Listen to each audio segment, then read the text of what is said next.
शक्ति, बल, ऐश्वर्य, वीर्य और तेज, ये 6 गुण जिसके अंदर अशेष रूप से विद्यमान है, अशेष रूप से माने पूर्ण रूप से विद्यमान है, उसको भगवान कहते हैं। ज्ञान शक्ति बल ऐश्वर्य वीर्य तेजाम सशेषतः भगवत शब्द वाच्यानि बिना हेयर गुणादिभिः। ज्ञान शक्ति बल ऐश्वर्य वीर्य तेज, ये 6 गुण जिसके अंदर पूर्ण रूप से विद्यमान हो उसको भगवान कहते हैं। और कृष्णावतार में ये 6 गुण भगवान की लीला में प्रकट होते हैं। इसीलिए पूरी भागवत में आप उठा करके पढ़ो, और कोई जब बोलता है तो उसका नाम लिखते हैं वेदव्यास जी। सूत उवाच, शौनक उवाच, शुक उवाच, व्यास उवाच, गोप्यो ऊचुः, गोपियों का, नारद उवाच। लेकिन भगवान जब कहीं कुछ बोलते हैं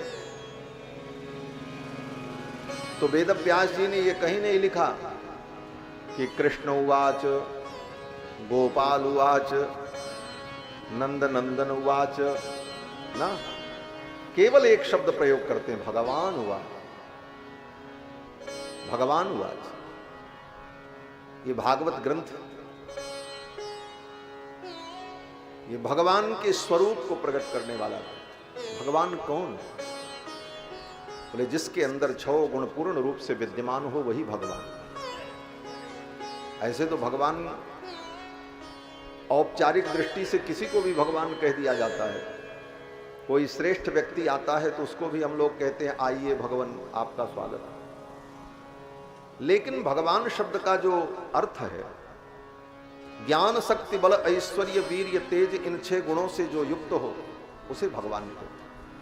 और श्री कृष्ण अवतार में ये 6 गुण प्रकट होते हैं।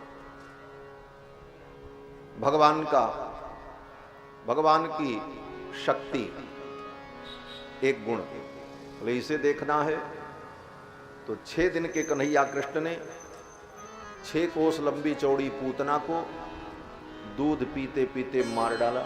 ये भगवान की शक्ति है, अनंत शक्ति। बल,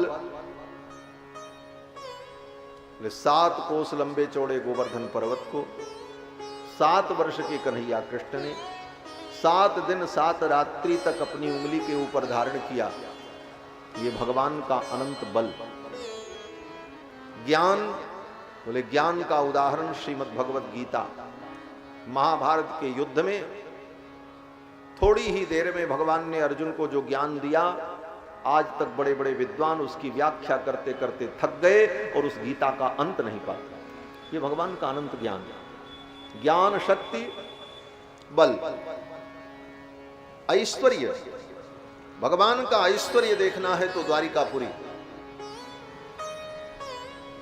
संकल्प किया भगवान ने और भगवान के संकल्प मात्र से 12 योजन लंबी चौड़ी स्वर्णमयी द्वारिकापुरी समुद्र के अंदर प्रकट हुई। ये भगवान का ऐश्वर्य, ज्ञान शक्ति बल ऐश्वर्य। और भगवान का वीर्य, बोले वीर्य का मतलब पराक्रम। भगवान का पराक्रम क्या है? बोले पराक्रम की कथा आ जाएगी।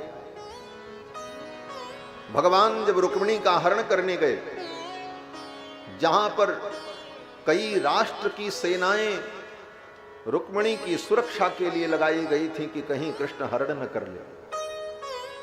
दुर्योधन की सेना, शिशुपाल की सेना, जरासंध की सेना,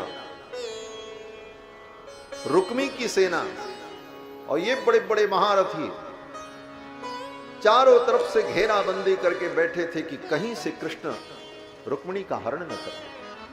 और इतने विरोधियों के बीच में भगवान अकेले गए, एक सैनिक भी साथ में लेकर के नहीं। ये भगवान का वीर है।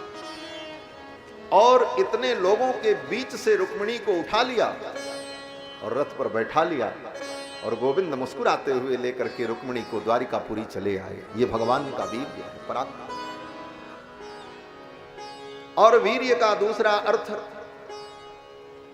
अगर यह किया जाए कि प्रजनन सामर्थ्य, तो वह भी अनंत है। 16,108 पत्नियां भगवान की, और एक एक पत्नी से 10-10 पुत्र और एक एक बेटियां उत्पन्न हुई भगवान। और इसके बाद भी भगवान का नाम क्या है? बोले अनादि ब्रह्मचारिणे नमः, जो अनादि ब्रह्मचारी। ज्ञान शक्ति बल ऐश्वर्य वीर्य और तेज। भगवान का तेज क्या है? तेज तत्व अग्नि तत्व है। अग्नि तेज तत्व। हम आप गरम चाय नहीं पी सकते। ज्यादा गरम चाय हो तो फूंक मारनी पड़ती, तब पीना पड़ता, कहीं मुंह न जल जाए। लेकिन भगवान ने कृष्णावतार में अग्नि को ही पानी के समान पी लिया। तेज तत्व को जिसने पानी के समान पी लिया, उसके अंदर कितना तेज विद्यमान होगा। यही भगवान का अनंत तेज है। एक दिन भगवान सखाओं के साथ गाय बछड़ों को चरा रहे थे मुंजारण्य में। वृंदावन में भी अनेक वन थे। वृंदावन कोई एक छोटी जगह नहीं, वृंदावन क्षेत्र बहुत बड़ा। उस वृंदावन में ताल वन, तमाल वन, नाग केसर वन, पुन्नाग वन, कदली वन, बिल्व वन, अनेक प्रकार के वन। उसी में एक मुंजारण्य क्षेत्र था जहां खूब मूज था, जिसको मूज कहते हैं, सरपत कहते हैं, मुंजारण्य। वहीं सब बछड़े गाय बछड़ों को लेकर के सब गोप ग्वाल बाल बछड़ों को चरा रहे थे। वहां मुंजारण्य में आग लग गई, जंगल की दावाग्नि। और दावाग्नि की एक विशेषता होती है कि दावाग्नि जहां पर प्रकट होती है वहां से वो विपरीत 2 दिशाओं में चलती है। एक जगह आग लगी तो वो एक तरफ नहीं बढ़ती, ठीक विपरीत दिशा में बढ़ने लगती, इधर भी इधर भी। और बढ़ते बढ़ते बहुत दूर तक जाकर के घेरा बनाती है, और घेरा बनाने के बाद आगे जाकर के फिर मिल जाते हैं। और ये घेरा छोटा मोटा नहीं होता, कई किलोमीटर का होता। बीच के लोगों को पता ही नहीं चलता है कि हम अग्नि के बीच में घिर गए। जब व्यक्ति घिर जाता है और अग्नि अपने प्रचंड रूप को धारण कर लेती है, तब व्यक्ति को पता चलता है। अब वो निकले किधर से, चारों तरफ से अग्नि जल रही, फिर जल करके मरना उसकी मजबूरी हो जाती है। यह दावाग्नि की विशेषता होती है, जंगल की आग जिसे कहते हैं। दावाग्नि लग गई और उस दावाग्नि में सभी गोप ग्वाल बाल घिर गए, निकलने का कोई रास्ता नहीं। अब सभी गोप ग्वाल बालों ने रो करके भगवान के चरणों में कहा, कन्हैया अब तो हम अग्नि में फंस गए, अब तो हम सब मरेंगे, जलेंगे। भगवान ने कहा, चिंता मत करो, आंखें बंद करो अपनी। सभी सखाओं ने अपनी आंख बंद की और भगवान ने अपना मुख खोला और संपूर्ण अग्नि को अपने अंदर खींच लिया। पानी के समान भगवान ने अग्नि का पान कर लिया। कृष्णावतार 10 वर्ष के कन्हैया ने अग्नि को पी लिया। ये तेज है भगवान का। तो ज्ञान शक्ति बल ऐश्वर्य वीर्य तेज, ये 6 गुण जिसके अंदर पूर्ण रूप से विद्यमान है वो भगवान।